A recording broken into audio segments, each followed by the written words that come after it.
Hello everyone, मेरा नाम Nishit and welcome to crazy GK trick. दोस्तों, आज हम बात करने वाले हैं एसएससी सीजीएल 2022 में जो भी 40 शिफ्ट्स हुई थी उनमें जो भी रेशियो प्रोपोर्शन के क्वेश्चन आए थे उनके ऊपर। तो ये काफ़ी इंपॉर्टेंट वीडियो होने वाला है उन सभी के लिए जो आने वाले समय में एसएससी का कोई भी एग्जाम देने वाले हैं या अपने स्टेट पर कोई भी एग्जाम देने वाले हैं। यहाँ पर जो भी क्वेश्चंस निकल कर आए हैं क्योंकि वो लेटेस्ट पैटर्न के ऊपर हैं, तो ये वीडियो काफ़ी इंपॉर्टेंट होने वाला है आप सभी के लिए, तो इसे पूरा अंत तक देखिएगा। कुछ बहुत ही बढ़िया क्वेश्चंस निकल कर आए हैं यहाँ पर। तो चलिए शुरू करते हैं आज का वीडियो, देखते हैं सबसे पहला क्वेश्चन क्या है। उस सभी से पहले आपसे एक छोटी सी रिक्वेस्ट है वीडियो को लाइक और शेयर कर देने की। और चलिए चलते हैं सबसे पहले क्वेश्चन पर। तो देखिए सबसे पहला क्वेश्चन क्या लिखा हुआ है, the mean proportion of this and this is. CGL 2022 का ही सवाल है। तो देखिए मीन प्रोपोर्शन क्या होता है, बहुत ही सिंपल सी बात है। मीन प्रोपोर्शन निकालने के लिए under root A into B का फॉर्मूला लगता है। ठीक है, ये है आपका मीन प्रोपोर्शन। तो under root A into B कहने का मतलब क्या होगा कि under root 169 into under root 144। अब आपको पता है कि ये किसका स्क्वायर है, तो ये है 13 का और ये है 12 का। दोनों को मल्टीप्लाई करेंगे तो कितना मिलेगा, 156 मिलता है। तो मेरे ख्याल से आपको बात समझ में आ गई होगी। ऑप्शन ए हमारा सही आंसर है। तो बहुत छोटा सा और बहुत ही सिंपल सा क्वेश्चन था। आगे बढ़ते हैं अगले क्वेश्चन की तरफ। अगला क्वेश्चन देखिए क्या लिखा हुआ है, what is the ratio of mean proportion between this and the third proportion of this and this. तो देखिए आपको इन दो का मीन प्रोपोर्शन निकालना है और इन दो का थर्ड प्रोपोर्शन निकालना है और उन दोनों का रेशियो बताना है। तो देखिए मीन प्रोपोर्शन का तरीका तो मैंने आपको बता दिया क्या होता है। मीन प्रोपोर्शन क्या होता है, under root of this into this. ठीक है, तो अंडर रूट ऑफ दिस का मतलब क्या होगा, अंडर रूट ऑफ 16/10 लिख सकता हूं मैं इसको, और इसको मैं 36/10 लिख सकता हूं। बोलो क्लियर है, बात समझ में आई। अपॉन इन दोनों का थर्ड प्रोपोर्शन निकालना है। थर्ड प्रोपोर्शन क्या होता है, तो देखो थर्ड प्रोपोर्शन होता है बी स्क्वायर अपॉन सी। ठीक है, बी स्क्वायर अपॉन ए। तो हम इसको बोलेंगे 8 स्क्वायर अपॉन 5। बात समझ में आ गई। इनका मुझे प्रोपोर्शन निकालना है, इनका रेशियो निकालना है। तो चलो इनको सॉल्व करते हैं। 2 बार 10 आया तो एक बार बाहर आ जाएगा। ये है 4 का स्क्वायर और ये है 6 का स्क्वायर, तो 4 और 6 ये बाहर आ जाएंगे। अपॉन में ये क्या है, 8 8 64 होता है। चलिए मैं से भी 8 इंटू 8 लिख देता हूँ। अपॉन में है 5। ठीक है, सॉल्व करते हैं इसको। डिनोमिनेटर का डिनोमिनेटर ऊपर पहुंच जाएगा, ये नीचे आ जाएगा। तो 4 into 6 into 5 upon 8 into 8 into 10। ये रहा इसका सॉल्यूशन। काट लीजिएगा, ये 2 बार में कटेगा, काट लीजिएगा, ये भी 2 बार में कटेगा। बोलिए ठीक है, और यहाँ से ये कट जाएगा 3 बार में। तो ऊपर बचा 3, नीचे बचा 8 दूनी 16। तो रेशियो आ गया 3:16, यानी हमारा ऑप्शन सी हमारा सही आंसर होगा। तो देखिए बहुत ही सिंपल सा क्वेश्चन था, बस आपको सही तरीके से मीन प्रोपोर्शन और थर्ड प्रोपोर्शन निकालते बनना चाहिए। That's it. मीन प्रोपोर्शन क्या होता है, फिर से सुन लीजिए, under root of A into B. Third proportion क्या होता है, थर्ड प्रोपोर्शन होता है बी स्क्वायर अपॉन ए। बोलिए बात समझ में आ गई। चलिए अगले क्वेश्चन पर आते हैं। अगला क्वेश्चन देखिए क्या लिखा हुआ है, a container contain 25 litre of milk. From this container 5 liter of milk is taken out and replaced by water। तो 25 लीटर में से 5 लीटर को निकाला गया और पानी मिला दिया गया। तो सीधी सी बात यह है कि आपने 25 में से 5 निकाला। तो एक तरीके से मैं ऐसा बोल सकता हूं 25 में से 5 यानी 20% निकाला। ठीक है, this process is further repeated 2 times, यानी ये 2 बार और की गई। How much milk is there in the container now. अब कंटेनर में कितना पानी है, सिंपल क्वेश्चन है। देखो यहां पर सबसे पहले देखते हैं कि 25 में से 5 निकाला गया, कितना परसेंट निकाल लिया। तो आप बोलोगे 5/25 यानी 1/5 निकाल लिया गया। फ्रैक्शन में अगर मैं बोलूं 1/5, परसेंटेज में बोलूंगा तो 20%। ठीक है, अब फ्रैक्शन में 1/5 का मतलब क्या होगा कि 5 में से 1 निकाल लिया, 5 में से 1 निकाल लिया तो बचा कितना, 4। और ये प्रोसेस कितनी बार हुई, तो आप बोलोगे सर कुल मिलाकर 3 बार हुई। ठीक है, फर्दर रिपीटेड 2 टाइम्स, यानी एक बार तो ये किया गया और इसके बाद 2 बार और किया गया, यानी 3 बार हुआ। तो कुल मिलाकर इस पर लग जाएगा क्यूब। ये कितना हो जाएगा, तो ये हो जाएगा 125। बोलो क्लियर है। और उसके बाद ये कितना हो जाएगा, तो ये हो जाएगा 64। तो हम ऐसा बोल सकते हैं कि अगर शुरू में 125 लीटर होता तो उसमें से 64 लीटर ऑफ मिल्क बचता। ये ओल्ड मिल्क है, ओल्ड मिल्क यानी पहले कितना था, और ये न्यू मिल्क है, बाद में कितना हो गया। आपसे क्या पूछा है, आपसे पूछा है how much milk is there in the new container. तो हम बोलेंगे 25 में से 64 बचा हुआ है, यानी 64/125, इतना फ्रैक्शन आपका मिल्क है। किसका? जो ओवरऑल क्वांटिटी थी उसका, यानी 25 का 65/125 आपका मिल्क है। इसे काट लेंगे, कितनी बार में कटेगा? 5 बार में कटेगा। 64/5 कितना हो जाएगा? तो यह जाएगा 12.8 लीटर। बोलो बात समझ में आई? क्लियर है? 12.8 लीटर यानी ऑप्शन डी हमारा सही आंसर होगा। आई डोंट थिंक इसमें किसी को किसी प्रकार की कोई दिक्कत होनी चाहिए। चलिए अगले क्वेश्चन पर आते हैं। अगला क्वेश्चन देखिए क्या लिखा हुआ है। The ratio of expenditure to saving of a woman is 5:1। देखिए एक्सपेंडिचर टू सेविंग कहने का मतलब खर्च और बचत, इन दोनों का आपको रेशियो दिया है कितना? 5:1। तो पहली बात तो ये कि भाई ये कमाती कितना होगी। तो देखो 5 खर्चा किया, 1 बचाया, यानी जो इनकम है वो कहीं ना कहीं 6 के बराबर होगी। बोला है if her income and expenditure are increase by 10 and 20%, income बढ़ जाए 10% से और खर्चे बढ़ जाएं 20% से, तो आपसे सवाल पूछा गया है then find the percentage change in her saving. तो उसकी बचत में कितने परसेंट की चेंज होगी? तो देखो 6 कमा रहा था तो अब 6.6 कमाएगी, ठीक है।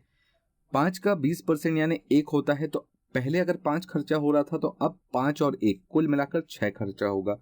तो बचत कितनी हो जाएगी? तो देखो 6.6 में से यहां पर अब खर्चा है 6, तो बचत होगी 0.6 की। कितना कम हो गया? तो 0.4 कम हो गया। 0.4 कितने में से? 1 में से। परसेंटेज निकालोगे तो 40% आएगा। ऑप्शन डी हमारा सही आंसर हो जाएगा, ठीक है। आप चाहो तो 0 भी लगा के कर सकते हो, कोई दिक्कत नहीं है। चाहो तो इसको 50, 10 और 60 मान लेना, उसके बाद परसेंटेज इंक्रीज करके वहां से भी कैलकुलेट कर सकते हो। तो डेसिमल में नहीं आएगा, कंफ्यूजन थोड़ा सा कम होगा।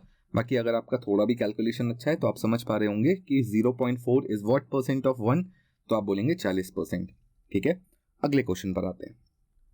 अगला क्वेश्चन देखिए क्या लिखा हुआ है। A mixture of milk and water measure 60 litre. Milk and water का जो टोटल मिक्सचर है वो है 60 लीटर का। It contain 10% of water. How much water should be added to it so that the water may be 25%। देखो भाई पहले था 10% वाटर, 10% का मतलब 90% रहा होगा मिल्क और 10% रहा होगा वाटर। इस लिहाज से पहले रेशियो बनेगा 9:1 का, तो ये पुराना रेशियो है। फिर आपने इसमें मिला दिया मिल्क, बोलो हाँ, मिल्क नहीं सॉरी वाटर मिला दिया। जैसे ही आपने इसमें वाटर मिलाया तो ये जो मिल्क है सॉरी जो वाटर है वो 25% हो गया, यानी मिल्क बन गया 75% और वाटर बन गया 25%, यानी ये रेशियो निकल के कितना आ गया? 3:1 का आ गया। अब सबसे ज़रूरी बात यहाँ पर आपको जो समझनी है वो ये है कि भाई इस स्टेज से इस स्टेज तक आने में मैंने केवल मिल्क मिलाया सॉरी वाटर मिलाया है, मिल्क नहीं मिलाया। इस लिहाज से मेरा मिल्क बराबर या सेम होना चाहिए, मिल्क जो है वो मेरा इक्वल होना चाहिए, जबकि अभी नहीं दिख रहा है। इसे इक्वल करने के लिए क्या करेंगे? यहाँ पर 3 का मल्टीप्लाई करेंगे, तो यहाँ पर भी 3 का मल्टीप्लाई करना पड़ेगा, तो ये कितना हो जाएगा? 9:3 हो जाएगा। तो देखो कितना बढ़ा? 2 पार्ट बढ़ा। टोटल पार्ट्स कितने थे? 10। 10 की वैल्यू थी 60 लीटर, तो 2 की वैल्यू कितनी हो जाएगी? 12 लीटर। यानी आपने कितना मिल्क मिलाया होगा? 12 लीटर। ऑप्शन डी हमारा सही, सॉरी कितना वाटर मिलाया होगा, तो आपने 12 लीटर वाटर मिलाया होगा। ऑप्शन डी हमारा सही आंसर हो जाएगा। बोलिए क्लियर है? बात समझ में आ गई? चलिए अगले क्वेश्चन पर आते हैं।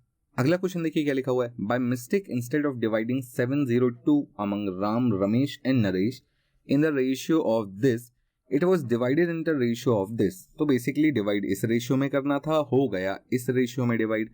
वो बोल रहा है who gain the most and by how much, किसने सबसे ज्यादा फायदा उठाया और कितना। बोलो ठीक है।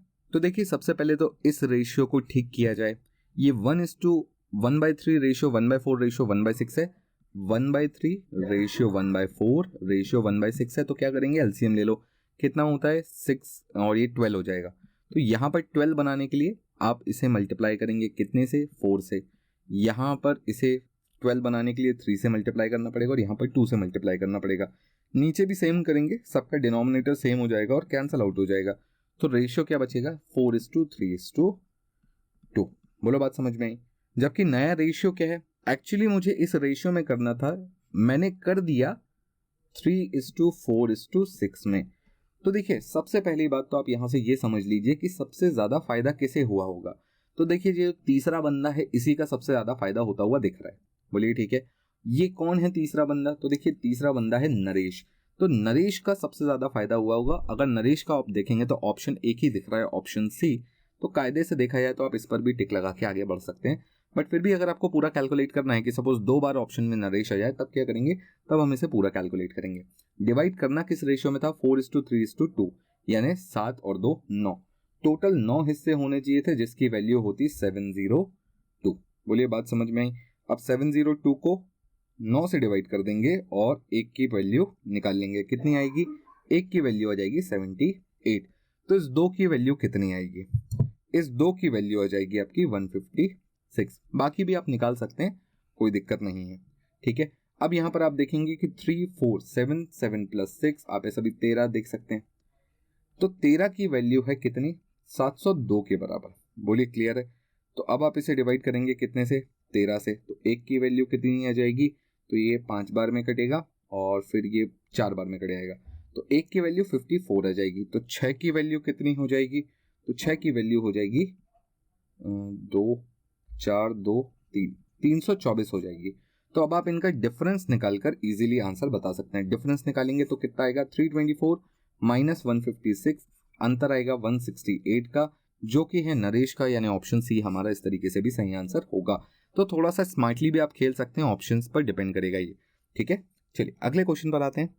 अगला क्वेश्चन देखिए क्या लिखा हुआ है। What is the ratio of fourth proportion of this and fourth proportion of this? इन दोनों के फोर्थ प्रोपोर्शन का रेशियो निकालना है मुझे। तो चलिए फोर्थ प्रोपोर्शन सबसे पहले समझ लेते हैं क्या होता है। तो देखो ये अगर ए है, ये अगर बी है और ये अगर सी है, तो फोर्थ प्रोपोर्शन कहता है बी इंटू सी अपॉन ए। बोलो ठीक है, बात समझ में आ गई? इसको अपन ऐसे भी देख सकते हैं कि ए बी सी दिया है और डी जो है वो आपका फोर्थ नंबर है। तो A upon B equals to C upon D. तो डी की वैल्यू क्या आएगी? B into C upon A, B into C upon A. तो ये हो जाएगा आपका फोर्थ प्रोपोर्शन, यानी B into C upon A. तो 5 इंटू 6 अपॉन 2, ये हो गया पहले वाले का फोर्थ प्रोपोर्शन। और दूसरे वाले का क्या होगा? बी इंटू सी अपॉन ए, यानी 8 इंटू 9 अपॉन 6। बोलो ठीक है, बात समझ में आ गई? अब बस कैंसिल आउट करिए, काम खत्म करिए। ये कितनी बार में कटेगा? 3 बार में कट जाएगा। इसको आप काट लेंगे 2 से, तो ये 4 बार में कटेगा, ये 3 बार में कट जाएगा। 3 से काट लीजिएगा 3 बार में। ऊपर कितना बचा? 5 या 15 बचा। नीचे कितना बचा? अच्छा 3 से 3 भी कैंसिल हो जाएगा, ठीक है। तो ये बचा 5/4। 5/4 यानी रेशियो हो गया 5:4। ऑप्शन डी हमारा सही आंसर हो जाएगा। तो आई डोंट थिंक इसमें किसी को किसी प्रकार की कोई दिक्कत होनी चाहिए। चलिए अगले क्वेश्चन पर आते हैं। अगला क्वेश्चन देखिए क्या लिखा हुआ है। The ratio between present age of A and B is this respectively. After 5 years, the ratio between their ages will be 3/4, 3:4. The B's present age is, B की present age निकालनी है। 3 का मल्टीपल देख लो भाई, ऑप्शन में एक ही दिख रहा है 15। खेल खत्म। कायदे का तरीका देखना है तो भाई ये है, पहले अनुपात था 2:3 का, 5 साल बाद ये अनुपात हो जाएगा 3:4 का। इन दोनों के बीच का अंतर 1 है, इन दोनों के बीच का अंतर 1 है। तो आपको कुछ नहीं करना, जब अंतर बराबर हो तो कुछ भी नहीं करना, आपको बस ये देखना है कितने पार्ट्स बढ़े। तो आप बोलोगे 1 पार्ट बढ़ा। यहां से भी कितना पार्ट बढ़ा? 1 पार्ट बढ़ा। 1 की वैल्यू कितनी है? 5 साल। तो 3 की वैल्यू कितनी होगी? 15 साल। बोलो ठीक है, बात समझ में आ गई? सिंपल क्वेश्चन था। अगले क्वेश्चन पर चलते हैं। अगला क्वेश्चन देखो क्या लिखा हुआ है। बोला है A ratio B and C ratio D, ये दोनों आपस में बराबर हैं। तो ए रेशियो सी का आपको प्रपोर्शन निकालना है। अब ध्यान से देखना, बड़ा ही इंटरेस्टिंग क्वेश्चन है, क्योंकि जो ऑप्शन दिए हुए हैं वो इससे ज्यादा इंटरेस्टिंग है। A upon B equals to C upon D, ठीक है। अब ए और सी का रेशियो अगर मैं यहां से देखूं तो बी अपॉन डी सीधा सीधा दिखता है। ए अपॉन सी का रेशियो अगर मैं देखूं तो बी अपॉन डी दिखता है, जो कि मुझे ऑप्शन में नहीं दिखता है। तो ये निकाल कर भी कोई फायदा नहीं है, क्योंकि ये मेरे काम नहीं आने वाला। तो अब ए और सी का रेशियो निकाला कैसे जाए? तो सुनो, सबसे आसान तरीका बताता हूं। सीधा सीधा इनके डिनोमिनेटर्स को ऐड कर दो। कंपोनेंडो डिविडेंडो थोड़ा सा लगा लो। अब एक टाइम पे एक ही लगाना, डिविडेंडो लगा लो। चलो, नीचे आ जाएगा ए अपॉन ए प्लस बी और इधर आ जाएगा सी अपॉन सी प्लस डी, ठीक है। यहां से अगर मैं ए और सी का रेशियो निकालूं तो क्या निकलेगा? A plus B upon C plus D. ये जो रेशियो है ये आपको ऑप्शन में दिख जाएगा। A plus B ratio C, sorry, A plus B ratio C plus D, C plus D, ये रहा। बोलो बात समझ में आई? क्लियर है? अरे ये वाला ऑप्शन, ठीक है। A plus B ratio C plus D, C नहीं डी है, तो ये हमारा सही आंसर होगा, यानी ऑप्शन डी हमारा सही आंसर होगा। तो अब आप बोल रहे होगे कि सर क्या ऐसा हो सकता है, क्या हम ऐसा कर सकते हैं? तो देखो ये डिपेंड करेगा कि एक्चुअली ऑप्शंस किस फॉर्मेट पे दिए हैं, ऑप्शंस में क्या दिया है, उस लिहाज पर या उस हिसाब से हमें कई बार अपनी मेथड्स को चेंज करना पड़ता है। जो कायदे का आंसर हो सकता था बी अपॉन डी, वो तो दिया नहीं उसने, तो यानी वो खुद चाहता है कि आप कुछ तो अतरंगी करें और कंपोनेंडो डिविडेंडो में से किसी एक का प्रयोग करें। तो जो वो चाहता था वो हमने किया। बोलो ठीक है, अगले क्वेश्चन पर चलते हैं। अगला क्वेश्चन देखो क्या लिखा हुआ है, the cost of peace of diamond varies. ठीक है, किस हिसाब से वेरी करता है? Square of its weight. काफी फेमस क्वेश्चन है, पहले भी कई बार पूछा जा चुका है। अ डायमंड ऑफ इतना value is cut into 3 pieces whose weights are in the ratio of 3:2:1। एक टुकड़ा था डायमंड का, ठीक है, डायमंड का एक टुकड़ा था, इसको आपने 3 हिस्सों में तोड़ दिया। कैसे? वजन के हिसाब से 3:2:1 के रेशियो में या वजन में से तोड़ दिया। अब यहां पर सबसे पहले आपको ये समझना होगा कि ये जो रेशियो है ये वेट का है, इनके जो प्राइजेस हैं वो इनके स्क्वायर के फॉर्म में होते हैं, प्रोपोर्शनल होते हैं। तो 3 का स्क्वायर होता है 9, 2 का स्क्वायर होता है 4 और 1 का स्क्वायर होता है 1, यानी जो इनके प्राइजेस होंगे वो 9:4:1 में होंगे। अब अगर मैं इस लिहाज से इनके वेट का टोटल करूं तो वेट का टोटल होता है 6, यानी अगर हीरा नहीं टूटा होता तो उसका वेट होता 6 और इसका प्राइस होता 36। ठीक है, जबकि हीरा टूटने के बाद जो टोटल प्राइस निकल के आता है वो आता है 14 का। कैसे? 9 4 1 सबको जोड़ोगे तो 14। नहीं टूटा था तो प्राइस वेट था 6 और प्राइस हो जाता 36। 3 हिस्सों में टूट गया तो वेट हो गया 9 4 1, यानी प्राइस हो गया टोटल 14। सबसे पहले तो ये समझो कि यहीं पर आपका प्राइस का डिफरेंस आ रहा है। कितना डिफरेंस आ रहा है? तो आप बोलोगे सर माइनस करना पड़ेगा। कर लो भाई, कितना आएगा? 22 आएगा। तो 22 का आपका डिफरेंस आ रहा है। बोलो ठीक है, यहां तक किसी को किसी प्रकार की कोई दिक्कत नहीं। उसने आपको जो डायमंड की कीमत बताई थी वो पूरे डायमंड की कीमत थी, यानी इस पूरे 36 की वैल्यू थी 6084। बोलो बात समझ में आई? अब आपको क्या करना है, समझ में तो आ गया होगा। 36 से डिवाइड कर लो या 6 से 2 बार काट लो। ठीक है, 36 से डिवाइड करोगे कितना आएगा? तो 1 की वैल्यू आ जाएगी 169।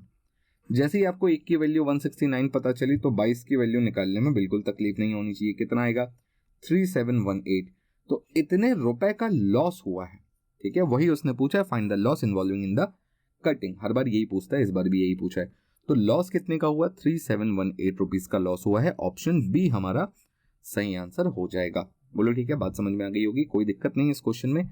अगर ना समझ में आया हो तो एक बार वापस से देखना, क्लियर हो जाएगा। अगले क्वेश्चन पर चलते हैं। अगला क्वेश्चन देखो क्या लिखा हुआ है, the tax on salary of C is 1/4 of the salary and saving is 1/3 of the salary. देखो इसकी कुछ सैलरी रही होगी, इसका 1/4 तो इसका टैक्स है और इस सैलरी का 1/3 इसकी सेविंग है। तो सबसे पहले सैलरी को कुछ मान लो। कितना मान लो? एक काम करता हूं, मैं सैलरी को 12 मान लेता हूं। 12 क्यों? ताकि वो 4 से बिगड़े है, 3 से बिगड़े है। तो 12 का 1/4, यानी इसकी जो टैक्स है वो है 3। ठीक है, ये हो गया टैक्स। इसकी जो सेविंग है वो कितनी होगी? वो होगी 4 रुपया। 4 रुपया इसकी सेविंग हो गई। बोलो ठीक है। अब यहां पर 3 रुपए इसकी सेविंग है, 3 रुपए इसका टैक्स है, 4 रुपए इसकी सेविंग है। तो इसका खर्चा कितना हुआ होगा? 4 3 7, 12 में से 7 खर्चा हो चुका है, 3 टैक्स में 4 सेविंग में। बचा कितना? जो एक्चुअल एक्सपेंडिचर है वो कितना होगा? तो वो होगा 5। बचे 5 उसने खर्चा कर दिए होंगे। तो क्वेश्चन में आपसे क्या बोला? Ratio of expenditure to saving. भाई एक्सपेंडिचर हुआ होगा 5, सेविंग हुई है 4, तो रेशियो हो गया 5:4, यानी ऑप्शन सी हमारा सही आंसर हो जाएगा। तो देखिए बहुत ही सिंपल सा क्वेश्चन था, बात समझ में आ गई होगी आपको। सिर्फ 12 मान लेते, अच्छा 12 की जगह आप 24 भी मान सकते थे, बट ऐसा कोई नंबर मान लेना जो 4 और 3 दोनों से कड़े है। तो बेसिकली मैंने 4 और 3 का एलसीएम ले लिया 12, बस इतनी सी बात थी। अगले क्वेश्चन पर आते हैं। अगला क्वेश्चन देखो क्या लिखा हुआ है, the fourth proportion of 12, 24 and 27 is same as the third proportion of A and 36। What is the value of A? इसका फोर्थ प्रपोर्शन और इसका थर्ड प्रपोर्शन आपस में बराबर है। फोर्थ प्रपोर्शन क्या होता है? तो B into C upon A होता है। तो 24 into 27/12, this is the fourth proportion. ये किसके बराबर होगा? ये होगा इनके थर्ड प्रपोर्शन के बराबर। थर्ड प्रपोर्शन मैंने आपको क्या बताया था? बी स्क्वायर अपॉन ए, यानी 36 इंटू 36 अपॉन ए, और ए की वैल्यू निकाल लो, काम खत्म होता है। बोलो ठीक है। 3 से काटना है, ये कटेगा 9 बार में, 3 से काटना है, ये कटेगा 12 बार में, 9 से इसे सीधा सीधा काट लेना 4 बार में, 2 से इसे काट लेना 2 बार में, 12 दूनी 24, ए उधर चला गया तो ए की वैल्यू कितनी आ जाएगी 24, यानी ऑप्शन बी हमारा सही आंसर हो जाएगा।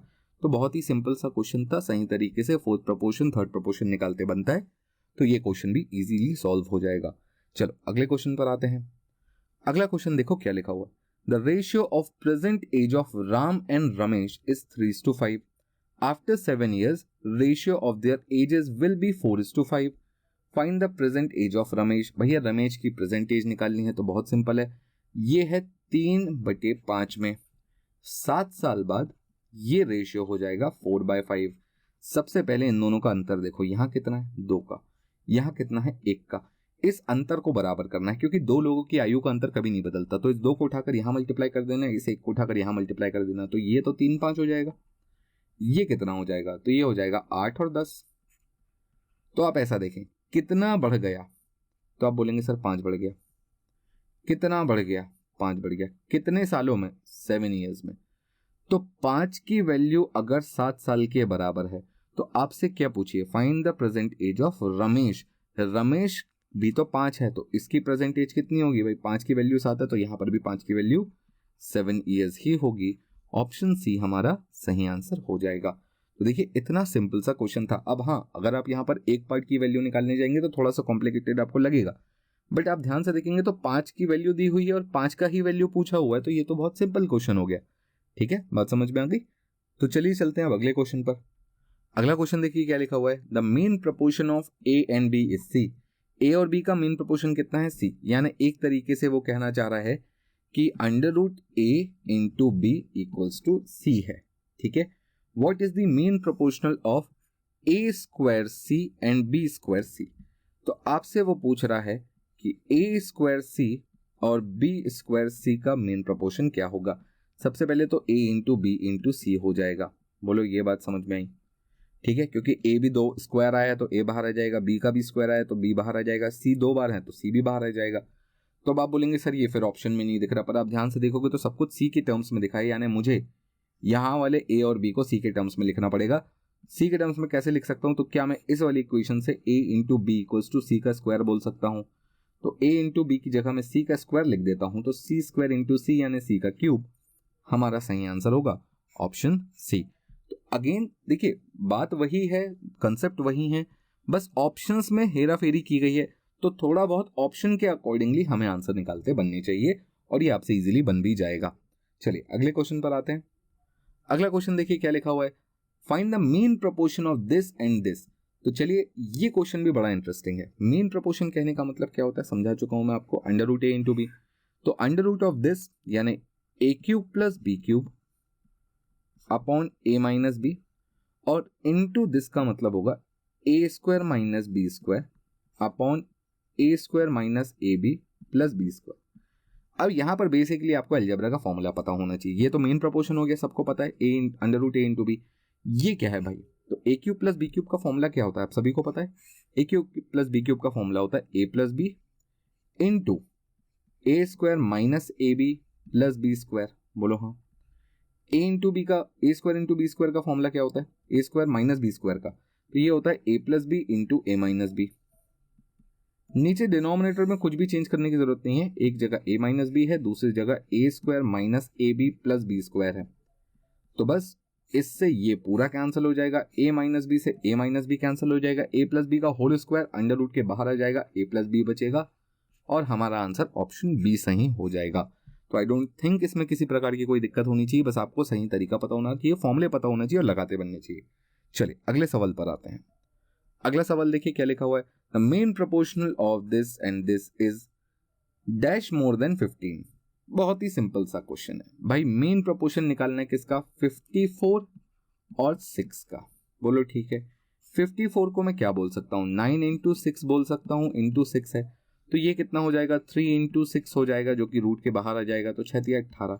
अब आपसे बोला है मीन प्रोपोर्शन ऑफ दिस यानी 18, इस पूरे की जगह आ गया 18 इज डैश मोर देन 15, तो कितना मोर देन है, तो 3 मोर देन है। ऑप्शन ए हमारा सही आंसर हो जाएगा। एकदम सिंपल सा क्वेश्चन था। अगले सवाल पर आते हैं। अगला सवाल देखिए क्या लिखा हुआ है। 14:13 ratio proportion 7:x, what is the value of x। निहायत ही सिंपल सवाल। आई डोंट थिंक इसमें किसी को किसी प्रकार की कोई दिक्कत होगी। यहाँ से डबल है तो यहाँ से ये भी डबल होगा, तो कुल मिलाकर इसकी वैल्यू 15 आ जाएगी।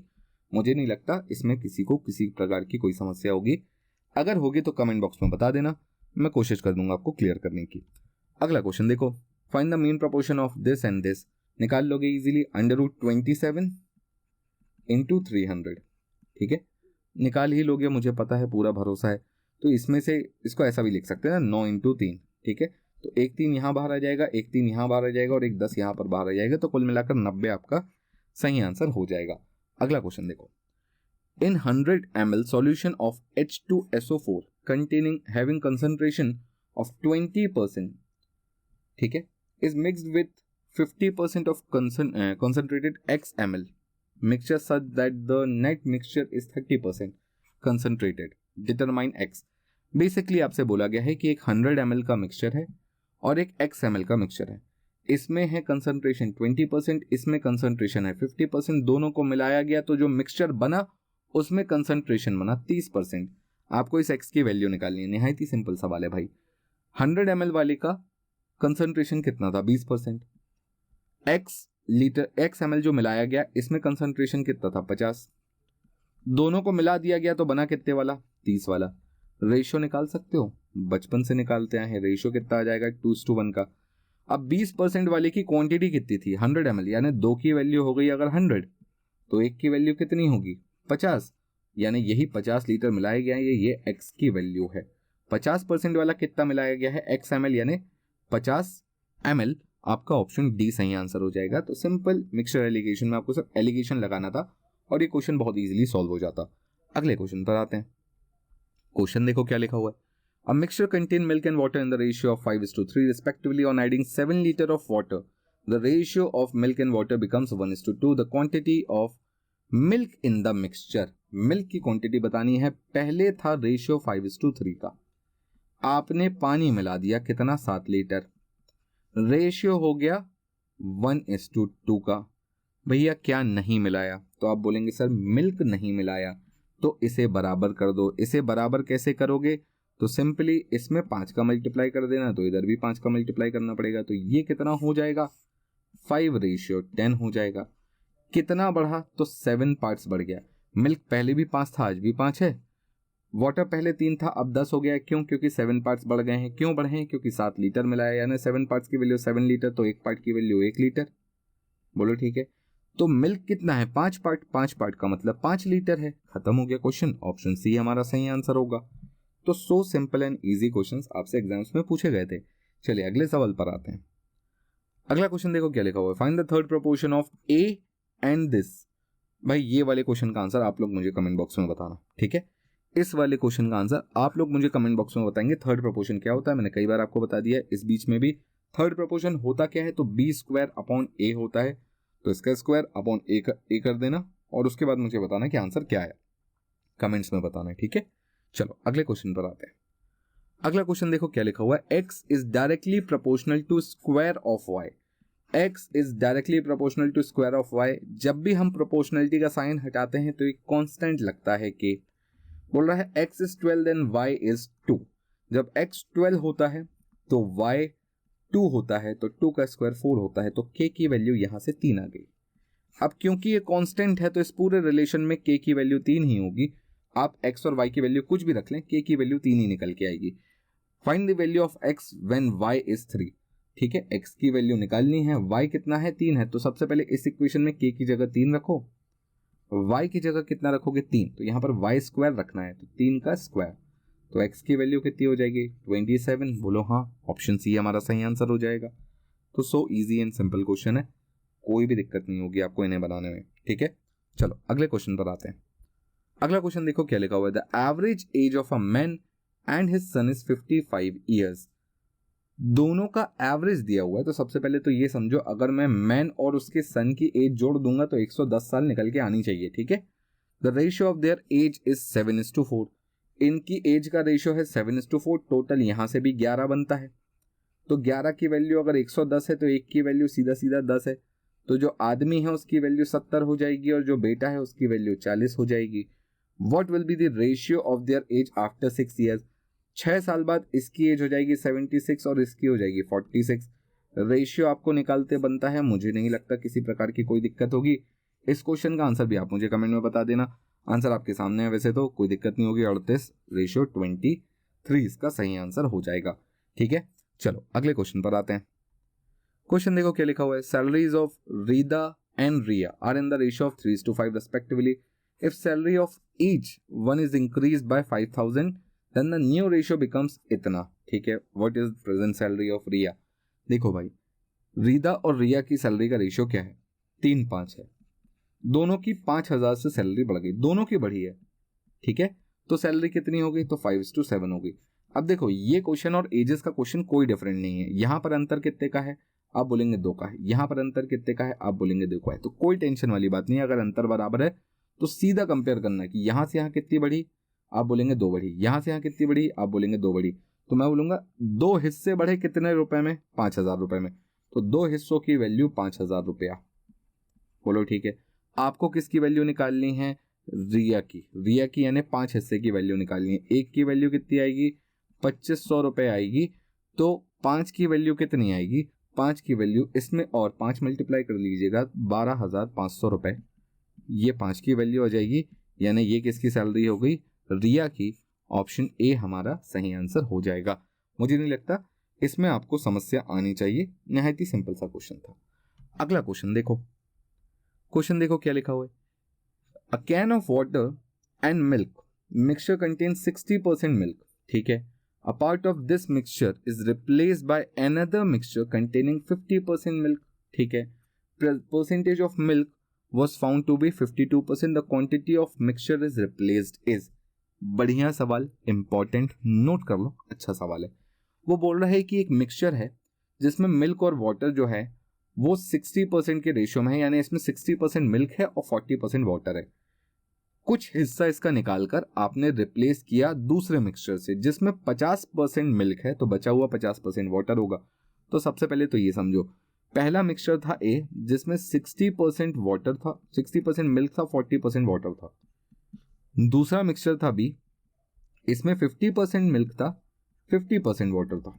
ठीक है, आपने पहले वाले में से कुछ हिस्सा निकाला और जितना निकाला था उतना ही हिस्सा आपने इसमें इसको ऐड कर दिया, ऐसा किया।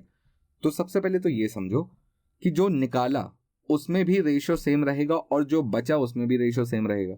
भाई अगर ये रेशियो 6:4 का आ रहा है या 3:2 का आ रहा है या 60-40% आ रहा है, तो अब आप इसमें से आधा निकालो, पूरा निकालो, पौना निकालो, 2 बूंद निकालो, 2 बूंद छोड़ो, जो भी निकालोगे और जो भी छूटेगा उसमें तो परसेंटेज सेम रहेगा। तो क्या मैं ऐसा बोल सकता हूं, निकालने के बाद जितना भी मिक्सचर बचा था उसमें भी जो रेशियो रहा होगा वो 60-40 का ही रहा होगा। ठीक है, तो मिल्क इसमें 60% ही रहा होगा।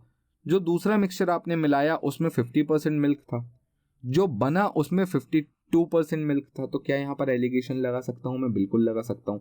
60% वाले मिक्सचर में मैंने 50% वाला मिक्सचर मिलाया, बना कितना, 52% वाला। रेशियो कितना आ जाएगा, इधर से 2 इधर से 8। बोलो ठीक है, बात समझ में आई। इसको कहने का मतलब क्या होगा, इसका कहने का मतलब होगा रेशियो हो जाएगा 1:4। इसका मतलब ये होगा कि जो भी था उसमें से आपने कुछ निकाल लिया और उतना ही ये वाला मिलाया, यानी आपने 4 मिला दिया। तो शुरुआत में कितना रहा होगा, तो शुरुआत में पूरा का पूरा 60% वाला ही रहा होगा, यानी मिक्सचर ए ही रहा होगा। तो शुरुआत में पूरा का पूरा 5 हिस्सा एक्चुअली ए वाला रहा होगा, 5 हिस्सा। ठीक है, इसमें से आपने कितना निकाला, तो आपने 4 निकालकर 4 मिला दिया, यानी बी को आपने कितने से रिप्लेस किया, 4 निकाला 4 मिला दिया। आपसे क्या पूछ रहे हो, quantity of water replaced, quantity of mixture replace, कितना मिक्सचर रिप्लेस किया गया था। तो आप बोलोगे सर 5 में से 4 लीटर तो रिप्लेस कर दिया गया था, यानी 4/5 इतना रिप्लेस किया गया था। ऑप्शन सी हमारा सही आंसर हो जाएगा। ध्यान से सुनिएगा, बहुत अच्छा सवाल है। कितना निकाला मुझे उससे अभी मतलब नहीं, जो बचा वो देखो। तो देखो बचेगा 1। ठीक है, आपने दूसरा वाला कितना मिलाया, 4। तो ये दूसरा वाला 4 मिलाया, तो ये क्यों मिलाया? क्योंकि इतना ही आपने निकाला होगा। तो आपने पहले पूरा का पूरा ये जो 4 और 1 5 था, ये मिक्सचर ए रहा होगा। 5 में से 4 आपने निकाला और फिर दूसरा मिक्सचर मिला दिया, तो 4 निकाला, तो कहने का मतलब 5 में से 4 निकाल लिया, तो 4/5 आपने निकाल लिया और इतना ही आपने दूसरा मिक्सचर मिलाया, तो 4/5 आपका सही आंसर होगा। बोलिए, बात समझ में आई? सिंपल था बट अच्छा क्वेश्चन है। चलिए अगले सवाल पर आते हैं। अगला क्वेश्चन देखो क्या लिखा हुआ है। The ratio of present age of father to that of his son is 7:2। पिताजी और बेटे जी की उम्र है 7:2 के रेशियो में। 10 साल बाद रेशियो हो जाएगा 9:4 का। डिफरेंस सबसे पहले चेक करो, कितने का है? 5 का है। कितने का है? 5 का है। कुछ भी करने की जरूरत नहीं है, सीधा देखोगे 7 से 9 हो गया यानी 2 बढ़ा, 2 से 4 हो गया यानी 2 बढ़ा। 2 की वैल्यू 10 ईयर, 2 की वैल्यू 10 साल, तो 1 की वैल्यू 5 साल। क्या पूछा है? Present age of father. Father की प्रेजेंट एज कितनी होगी? 7 पंजे 35 होगी, तो 35 साल पिताजी की एज होगी। ऑप्शन बी हमारा सही आंसर हो जाएगा। तो आई होप आपको ये वीडियो पसंद आया होगा, ये क्वेश्चंस समझ में आए होंगे। अच्छे सवाल थे, कुछ बहुत इजी भी थे, कुछ बहुत अच्छे भी थे। तो ये सारे के सारे लेटेस्ट पैटर्न पर था, इसी के हिसाब से थोड़ी सी तैयारी करके जाइएगा। लगभग यही क्वेश्चंस आपको आने वाले एग्जाम्स में भी मिलने वाले हैं। तो चलिए मिलते हैं अगले वीडियो में, तब तक keep studying, stay safe, thank you, take care, bye bye and Jai Hind.